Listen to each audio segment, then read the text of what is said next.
நல்லா கை தட்டுங்க. சரியாக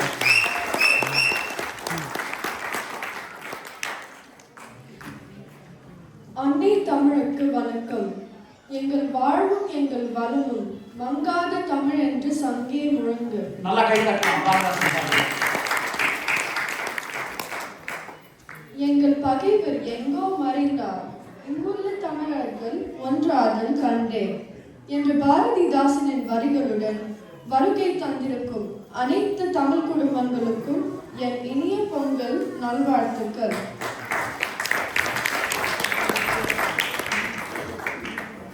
நம் அனைவரது வாழ்விலும் இனிமை பொங்கட்டும்.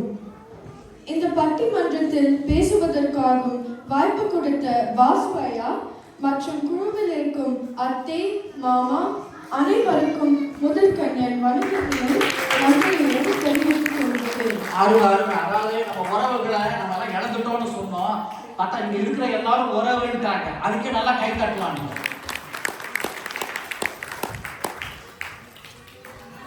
எதிர் அணியில் பேசிய நிஷாந்த் அவருக்கும் அவர் பெற்றோர்களுக்கும் உறவு எவ்வளவு வலுவாக உள்ளது என்பது அவர் அழகாக பேசியதிலே தெரிகிறது. நான் பெற்றோர்களுக்கும் குழந்தைகளுக்கும் உறவு எங்க வலுவாக உள்ளது என்று பேச போகிறேன். நடுவர் அவர்களே, இந்த தலைப்பு எனக்கு மிகவும் பொருத்தமான தலைப்பு என்று நினைக்கிறேன். நான் என்னுடைய தினசரி அனுபவத்தை தான் உங்களுடன் பகிர போகிறேன். எத்தனையோ எடுத்துக்காட்டுகள் இருந்தாலும் நான் ஒரு 4 விஷயங்களை மட்டும் பேசி என் வாதங்களை முடித்துக் கொள்கிறேன். சூப்பர். முதலாவது விஷயம், நான் 10ஆம் வகுப்பில் படிக்கிறேன். என்னுடைய பள்ளி காலம் முழுவதிலும் என் பெற்றோர்கள் எனக்கு உறுதுணையாக இருந்து N subject choices, strength, weaknesses என்று எல்லாவற்றிலும் என்னை சுயமாக சிந்தக்கி ஊக்கப்படுத்தினார்கள். அருமை, கை தட்டலாம். அவங்க அப்பா அம்மா வந்து அவ இஷ்டத்துக்கு படிக்க விடுறாங்க. அந்த காலத்துல நடக்குமாறு தாத்தா பாட்டி ஏதாவது அவங்க அப்பா சொல்லுவாரு, இன்ஜினியரிங் படித்தா நம்ம படிப்போம். இப்போ வந்து சுயமா சிந்திக்க அவங்க அப்பா அம்மா அவங்களுக்கு உரிமை கொடுத்துருக்காங்க. அருமையா சொன்னீங்க. நான் என்று சொல்வது என்னை போல் இருக்கும் பல நண்பர்கள் சார்பாகவும் தான் சொல்கிறேன். எதிர் அணியில் இருக்கும் நிஷாந்துக்கும் சேர்த்துதான்.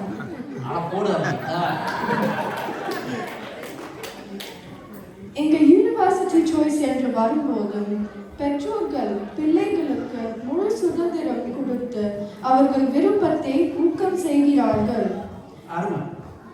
பெற்றோர்கள் பிள்ளைகளுக்கு கொடுக்கும் சுதந்திரத்தாலும் பிள்ளைகள் அவர்கள் திறமையை சரியாக வெளிப்படுத்துவதாலும் பெற்றோர்களுக்கும் பிள்ளைகளுக்கும் உள்ள உறவு மிகவும் வலுவாக உள்ளது என்பதில் எந்த சந்தேகமும் இல்லை. நடுவர் அவர்களே, நான் சொல்வது சரிதானே? இரண்டாவது விஷயம், நான் கடந்த ஆகஸ்ட் மாதம் விடுமுறைக்கு இந்தியா சென்று 1 மாதம் தங்கியிருந்தேன். அங்கே இருக்கும் என் கசின்ஸ் எல்லாரையும் அவர்கள் அன்றாட செயல்களையும் நான் பார்க்கும் வாய்ப்பு கிடைத்தது. அவர்கள் பள்ளிக்கு செல்லும் போது யாரோ ஒரு கார் வேன் டிரைவர்ஸ் கூட்டிட்டு போகிறார்கள். காலை, மதியம், இரவு என்ற உணவுகளை ஸ்விக்கி, ஜொமேட்டோ என்று ஆர்டர் செய்து சாப்பிடுகிறார்கள். எக்ஸ்ட்ரா கரிக்குலர் ஆக்டிவிட்டீஸ்க்கு கூட்டி செல்ல ஓலா, சர்வன்ஸ் என்று பல சர்வீஸ் உள்ளது. அதனால் அவர்களுக்கு பெற்றோர்களிடம் செலவிடும் நேரம் மிகவும் குறைவாக உள்ளது. ஆனால் இங்கு என் பெற்றோர்கள் மற்றும் என் நண்பர்கள் பெற்றோர்கள் நிஷாந்த் உட்பட எல்லோரும் school pickup, drop, extracurricular pickup, drop என்று கூட்டி செல்வதால் எங்களுக்கு காரில் செல்லும் போது, நடந்து செல்லும் போது நிறைய பேசவும் வாய்ப்பு கிடைக்கிறது.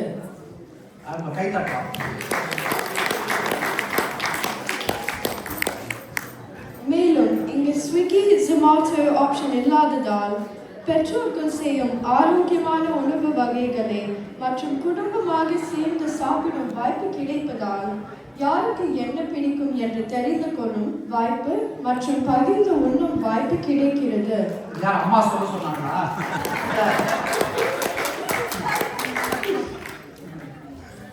இதனால் பெற்றோர்களுக்கும் குழந்தைகளுக்கும் உள்ள வலுவாக உள்ளது என்பதில் எந்த சந்தேகமும் இல்லை.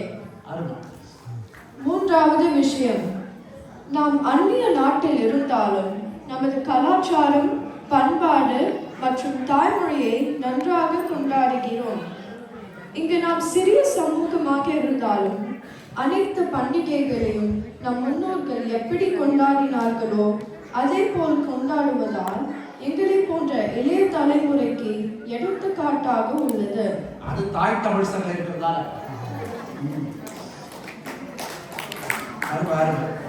அதற்கு நாம் இங்கே இன்று கொண்டாடும் பொங்கல் விழா ஒரு மிகப்பெரிய உதாரணம்.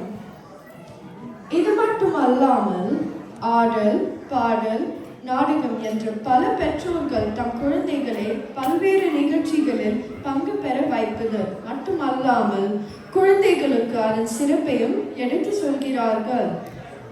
இதனால் பெற்றோர்களுக்கும் குழந்தைகளுக்கும் உள்ள உறவு வலுவாக உள்ளது என்பதை நான் உளமாற நம்புகிறேன்.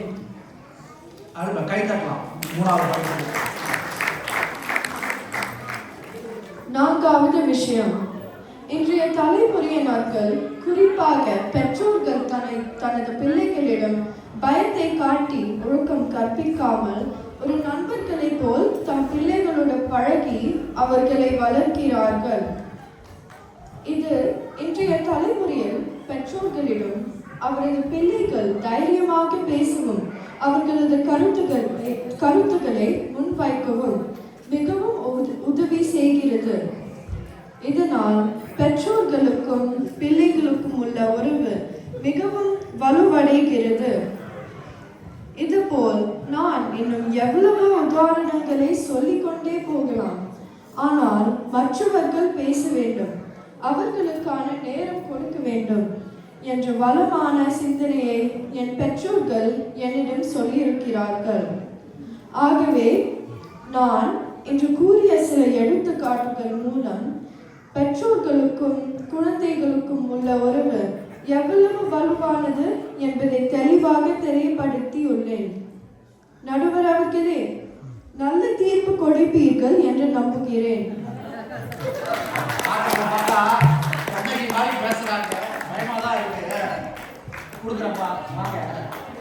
நிஷாந்த மிரட்டினாங்க, சரி போனா போதுன்னு விட்டார். நடுவரே மிரட்ட ஆரம்பிச்சிட்டாங்க.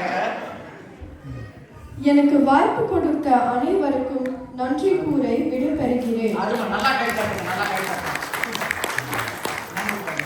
நன்றி, வணக்கம்.